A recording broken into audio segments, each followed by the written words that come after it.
Greetings to you all. This is the Greatness School.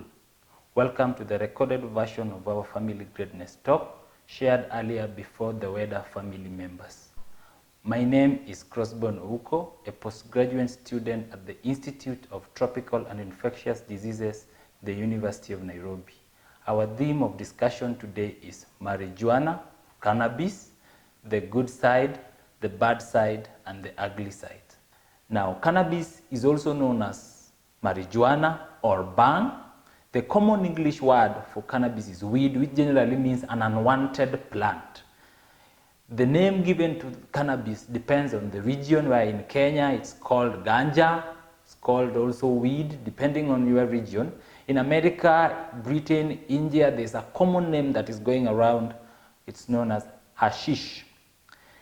Now, what is this cannabis? Now, cannabis is a green flowering plant with both medicinal and psychotic effects, depending on the amount and the part of the plant which is always consumed. Now, this cannabis can be consumed in various ways. Number one, it can be smoked. That one can be in pipes. It can be vaporized. It can be also done in rolls. Number two, it can be used in drinks, whereby someone just takes the cannabis leaves, put it on a boiling water, and then drinks the water. Number three, it can be used as part of foods, where it can be cooked together with the food, where you consume the food that is already has cannabis into it. Now, when you consume cannabis, there are various components of this drug. Science has found that there are over 100 components, chemical components of these drugs. But of these 100 plus components, we are only interested in three main components, which number one is tetrahydrocannabinol, number two is cannabidiol, and number three is cannabinol. Now, these three components, these are the ones that are responsible for psychosis. They are responsible for the medicinal value, as later we will see. But all this for medicinal value depends with the extraction. How are they extracted? In the lab, they are pharmaceutically extracted and they are blended together to form a component that is either good, so always used as medicine, like most research that is always done in Canada for manufacturing of drugs. They extract them and they are used for manufacture of drugs. Now, when extracted, these three major components have various percentage. The highest percentage is tetrahydrocannabinol, which ranges up to around 53% of the total components found inside cannabis. It's ranging between 30 to 53, but leaving the smallest percentage to the rest that we will, as we later see. Now, how do these chemicals react to the body? Now, when taken, the body usually has a normal way of functioning. It functions through transmitters, whereby a transmitter will attach in our nervous system and relay information. If you are angry, the transmitter attaches to complete a circuit. It's like a lock and key, so that you react to what you are feeling, to what you want to do. The body has a way of doing this on natural circumstances, and it does this through a neurotransmitter called dopamine. Now, the dopamine will relay information, especially motivational, emotional related information, to your brain. It's responsible for a complete circuit for this information. Now, what happens when we take cannabis? Now, cannabis has a component, as we said, called tetrahydrocannabinol. Now, what tetrahydrocannabinol does is that it always displaces dopamine, the natural ability to communicate within the brain, that neurotransmitter. It displaces it. And some studies have found that it displaces it sometimes permanently. And that one explains the effects that usually occur on our later old age. When you are old age, you have your memory lapse, you have your monologue, you have your mild hallucination, because of the tetrahydrocannabinol, the bang that you took when you are still very young. So when you take this bang, what happens is that the THC, the tetrahydrocannabinol, tends to displace dopamine, and it displaces it permanently in some instances, depending on how you've been consuming bang. If you consume it continuously, it displaces it permanently, and the effect may last long. Now, the result of this displacement is you don't have a real signal relay.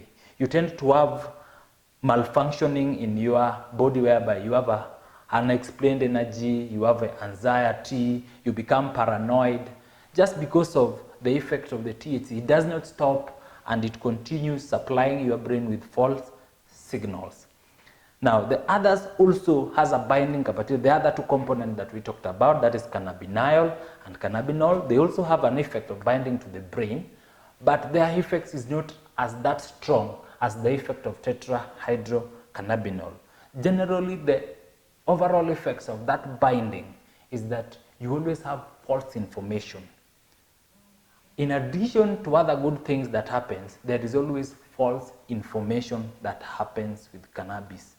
Now, let us now talk about the medicinal value of this cannabis sativa. We've all heard about the good, how the cannabis treats some diseases, and blah, blah, blah.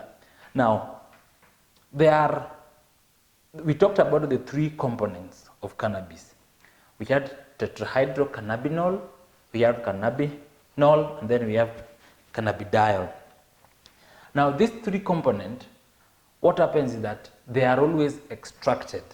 Now, most research is done in Canada, stated that you extract them and you remove a percentage of cannabidiol and cannabinol, which are having mild effect. They don't have the psychosis effect. Remember, the THC component, which is the largest component of marijuana, has the psychotic effect. That is the one that when you take is related to turning madness, ability to comprehend things. So what happens is that they extract the three components and they blend into smaller proportions. That is, they take the cannabidiol and cannabinol in smaller concentration and add to a little THC, and they are used for treatment. Some of the drugs that have been made from this bang after extraction is one is called Nabilon. And Nabilon is used for treatment of vomiting and nausea and vomiting, especially in a patient undergoing chemotherapy. There is another one that is called Sativect. Sativect is used in management of pain and controlling of some inflammation. There is another drug that are called agulamic acid, AJA, which is used in treatment of neuropathic pain in trigeminal neuralgia. Trigeminal neuralgia is just a disease where the nerve supplying your brain is abnormal, therefore you start feeling pain on your face.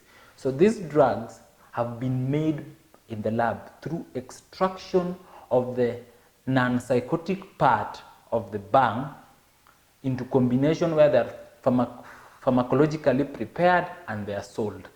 They are not made from the raw bang that is usually available for natural consumption.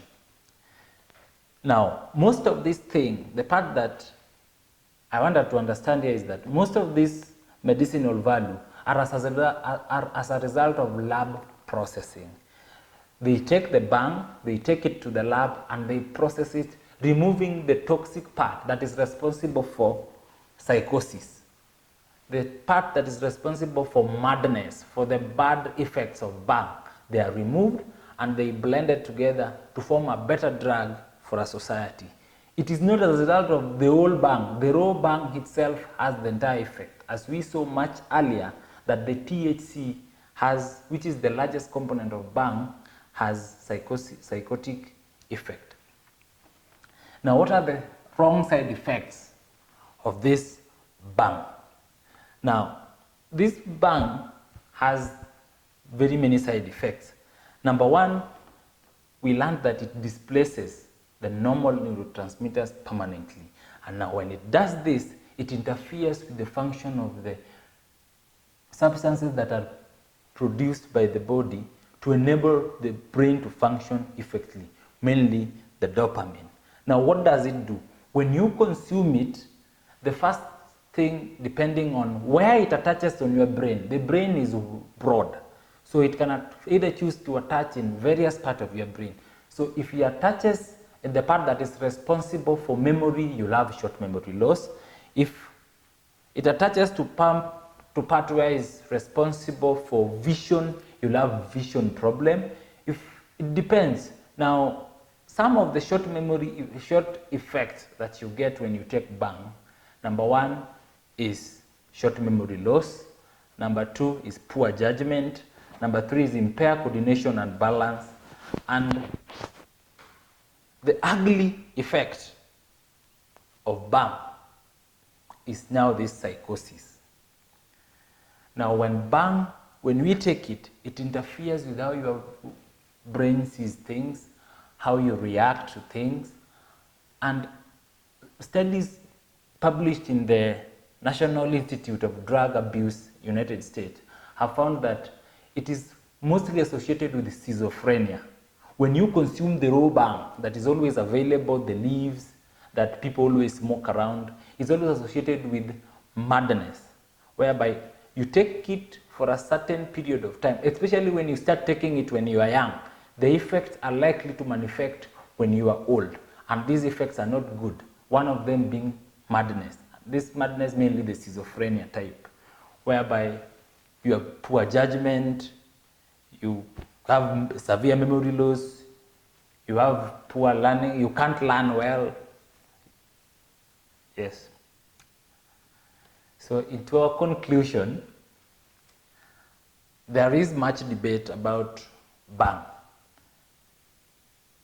One thing is clear, that when consumed raw, bang is dangerous, and the effects are there to stay, because studies have found that it binds permanently to some of the receptors of the brain, and that one explains the later effects that you always get from bang.